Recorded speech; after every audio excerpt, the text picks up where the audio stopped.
Hello guys, j'espère que vous allez bien. Bienvenue chez Ladoa. It's about everything. Cette fois-ci, on va aller sur un sujet important. Important, oui, c'est important d'en parler, d'en jaser, de regarder le tout ensemble. On parle ici de la question simple.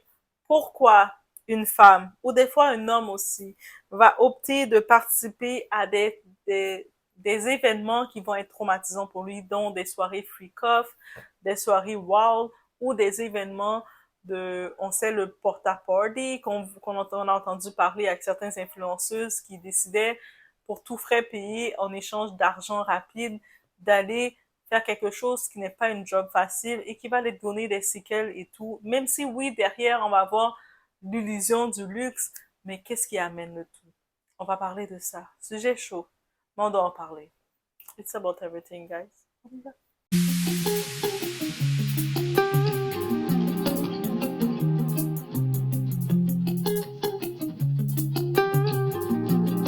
On peut entendre, on voit plusieurs types de femmes. Des fois, on va essayer de mettre dans une catégorie les personnes qui décident de faire ça, ils sont dans une précarité financière, mais des fois, il y a la précarité émotionnelle ou un certain besoin, une influence aussi. Bref, il y a tellement de points qui peuvent amener quelqu'un à aller là. On va regarder ensemble les différents points. Donc, déjà, on a le premier point, le pouvoir de l'environnement, l'influence sociale. Donc, c'est pour ça qu'on se dit qu'on arrive en vrai à la phase de l'adolescence, c'est là que tout se joue parce qu'on se détache, on n'est plus dans l'enfance où on était vraiment directement relié à nos parents qui étaient notre source d'inspiration. Quand on est dans la phase de l'adolescence, on commence plus à regarder l'extérieur, se référer à nos amis autour de nous et chercher d'autres types de modèles. Et là, c'est là que c'est crucial et c'est là que c'est important d'avoir un entourage fort pour nous cibler dans tout ça. Parce que quand on tombe avec un certain type d'entourage, ça peut être notre perte dans des années-lumière à imaginer. Donc, ces événements sont souvent organisés dans des milieux très codés, que ce soit dans la célébrité, argent, luxe, la musique, l'influence. Donc, on est toutes là, on recherche toutes les belles choses. En plus, avec les réseaux sociaux, on voit les personnes influenceurs qu'on appelle, qui sont dans des belles autos, beaux restaurants. On va se dire, pourquoi elle a ça et moi je l'ai pas? On va essayer de chercher à l'avoir aussi, à graviter. Des fois, on peut retrouver avec des propositions par des célébrités, des personnes qu'on reconnaît aussi. Donc, il faut savoir, pour certaines, c'est perçu comme une porte d'entrée vers le monde du showbiz, une expérience à vivre avec des gens puissants, une manière d'être validé dans un environnement hypersexualisé. Donc, que tu arrives là, tu rencontres peut-être ton rappeur préféré ou ton chanteur préféré et tu reçois le promoteur ou telle personne te sélectionne, t'invite dans telle soirée et là, toi, tu y vas. C'est comme t'es contente, c'est la chance de ta vie. Toi, parmi tant d'autres qui l'a remarqué, t'arrives là et tu te retrouves dans le milieu, mais tu te retrouves coincé à faire des choses que, en vrai, t'aurais pas voulu faire. Ou des fois, d'autres personnes qui rêvent peut-être d'intégrer le milieu du showbiz, soit d'être dans les vidéos, soit de chanter ou quoi que ce soit, et peut se retrouver dans des galipettes qui ne devraient pas être non plus. Tu sais, tu es belle, tu devrais venir ce soir. Il y aura que du VIP. Donc, l'invitation simple qu'on va te faire, hey, mais viens, t'inquiète, on vient te chercher VIP, tout est inclus. You don't have nothing to do, t'as rien à faire, juste d'être là, tu sais, t'inquiète, on vient te chercher, puis oui, on te laisse sentir que t'es VIP, tu fais partie des leurs. Et ça peut aussi être un conditionnement. C'est subtil comme conditionnement, mais ça peut devenir de te sentir importante. Surtout, c'est pour ça qu'ils vont recruter encore plus jeunes les personnes pour ça, pour les avoir sur leur emprise. On a aussi le deuxième point, c'est le mirage du glamour. Les freak-offs sont souvent présentés comme chic, privés, sélectifs. Certaines femmes pensent y trouver des connexions, peut-être managers, des producteurs ou qui sait, peu importe quoi. Mais elles se disent que ça va créer ça peut te monter, ça peut te hausser d'avoir les bons contacts et tout ça. Un coup de projecteur, d'être à l'avant. On cherche tout, on est dans l'ère des réseaux sociaux, on cherche tout des fois un peu de buzz, mais ça peut créer ce besoin de buzz-là. Pour d'autres aussi, c'est un moyen de monétiser leur image ou leur sexualité via OnlyFans, les réseaux sociaux ou même l'escorting discret. Donc, derrière le tout, on voit les influenceuses, mais ils se disent mannequins, ils sont dans des agences, mais souvent, ils vont rencontrer certaines personnes qui ont de l'argent, qui vont les rechercher. Donc, c'est une façon de monétiser leur lifestyle, leur mode de vie. Donc, ça devient ça. La troisième raison, c'est la pression psychologique ou affective. Certains sont invités par un homme qu'elle admire ou fréquente. Donc oui, il y a des fois, s'il y a des rappeurs, des personnalités, vous serez surpris, mais ils sont beaucoup plus accessibles qu'on le pense. Et plus tu es adolescente, plus tu te rends compte qu'ils sont accessibles. Je vous dis oui, ils sont très accessibles, oui. Et puis, en plus, on est dans l'ère des réseaux. Vous ne soyez pas surpris que c'est plus accessible que vous le pensez de les contacter. Des fois, on pense à ces célébrités dans un autre monde, mais c'est très accessible de les contacter, d'avoir contact avec eux, d'avoir contact avec des célébrités, qu'on les voit chanter, qu'on voit des athlètes jouer, que tout le monde sont fans d'eux, et puis toi, tu as accès, tu as leurs coordonnées, leur numéro de téléphone, tu peux les contacter. Et puis eux autres, des fois, ils vont venir tâter le terrain. Avant de venir te proposer ces soirées-là, ils vont venir voir c'est quoi leur possibilité avec toi. Et moi, je me rappelle, comme petite anecdote rapide que je fais, je me rappelle, il y avait c'était dans la scène du hip-hop, du rap, on va dire.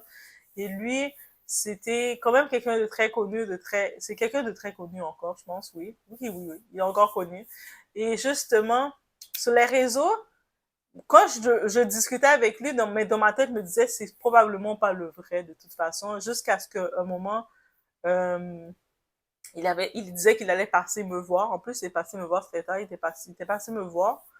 Et puis, moi, dans ma petite maison résidentielle que je suis, la petite doigt que je me rappelle que j'étais, quand il arrivait, venir me voir parler, et le temps qu'il voyait comme ton état de man, et puis il a compris que non, elle est vraiment trop innocente.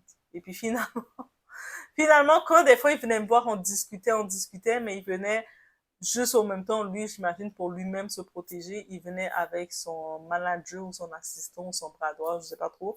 Mais on restait, on parlait le temps d'aller manger au resto, d'aller manger, et puis dans les coins de chez moi. Et puis je me disais, je me rendais compte maintenant que c'est l'accessibilité que tu as envers ces personnes-là, c'est fou. Et puis, on s'en rend pas compte, mais maintenant, si toi, tu as une ouverture, moi, j'avais pas plus d'ouverture, je sortais du travail, ça, et puis ils passaient me voir, mais il y a des gens qui ont plus d'ouverture, qui sont prêts un peu plus que moi à l'époque que j'étais prête. Donc, oui, c'est un fait. On a aussi participé, parfois certaines vont participer pour plaire, ne pas perdre leur place ou par loyauté affective. Le côté actif vient l'attention qu'ils te donnent parce que oui, ils te donnent l'attention. Tu sais, de temps en temps, ils vont t'appeler, tu as leur contact direct, ils vont t'envoyer leurs exclusivités, ils vont te laisser savoir des petits shout-outs. Des fois, ils vont même t'offrir des petits cadeaux, te faire t'envoyer des petits trucs. T'inquiète, je t'ai envoyé de quoi pour aller faire tes ongles, j'ai envoyé, tu sais, ils vont te donner des petites attentions et toi, tu te sens privilégié avec ça et tu veux pas perdre ce contact-là parce qu'ils te font développer un lien que tu es leur personne. Donc ça aussi, ça vient en compte. Dans certains cas aussi, la coercition déguisée. On ne dit pas tu dois, mais on implique que c'est attendu. Donc c'est ça la coercition là qu'on comprend. Ils disent pas tu dois faire ça, ils disent mais tu sais, on compte sur toi. C'est tellement dommage que tu gâches notre soirée, on comptait sur toi, on voulait te faire passer un bon moment, tu sais, on voulait passer une belle soirée, mais malheureusement, tu sais, on compte sur toi pour ça. On te met l'impact que, tu sais, si tu le fais pas, c'est toi qui gâches tout. Ou la phrase facile, t'inquiète, tout le monde le fait, tu fais genre, t'es prude, pourquoi tu fais comme si t'es innocente et tout le monde le fait. Mais ça, c'est un fait. Donc, l'autre point qu'on a, c'est le manque de limites ou vécu antérieur. Une femme qui a été abusée jeune ou exposée tôt à des environnements violents peut normaliser l'hypersexualisation. Elle peut même croire qu'elle, qu'elle est en contrôle alors qu'elle agit sous traumatisme non guéri. Donc oui, il y a les traumatismes de l'enfant, il y a des traumatismes que notre cerveau, c'est notre moteur. il a une façon de prendre les choses, d'emmagasiner les émotions, les souvenirs, essayer de les mettre, les placer un petit peu partout, mais il faut faire attention à tout ça. On a aussi le besoin de reconnaissance, d'ascension ou d'argent. Dans une société où le corps féminin est constamment marchandisé, certaines femmes font un choix stratégique ou économique.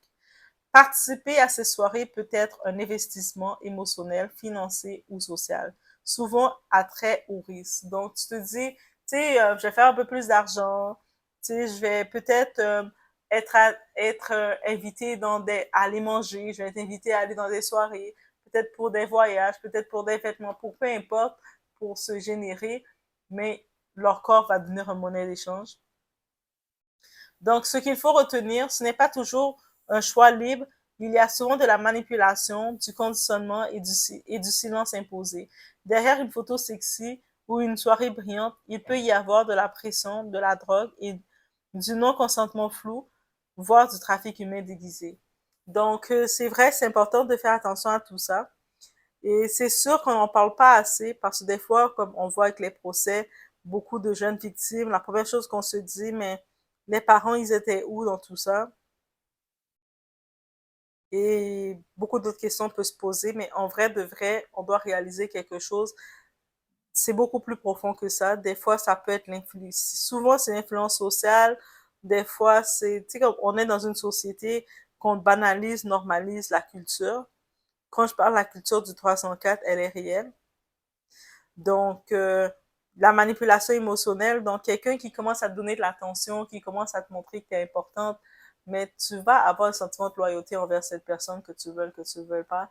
Donc, qu'est-ce qu'on peut faire? Le conseil qu'on peut faire pour nos petites sœurs, pour les plus jeunes derrière nous, c'est de savoir surtout que d'écouter, d'avoir une communication, de les écouter, de pas se dire, ah, les jeunes, ils comprennent pas, les ados comprennent pas. Non, de les écouter, d'être attentif, de les parler aussi, de pas avoir peur de les parler. Tu sais, nous, on a vécu des expériences, on a dû, des fois, on est encore en train de vivre avec nos propres traumatismes, nos expériences, et puis là, quand on grandit, c'est comme si, face aux plus jeunes, on n'ose pas les parler de nos traumatismes. Il faut les parler de nos traumatismes. We have to do that to them.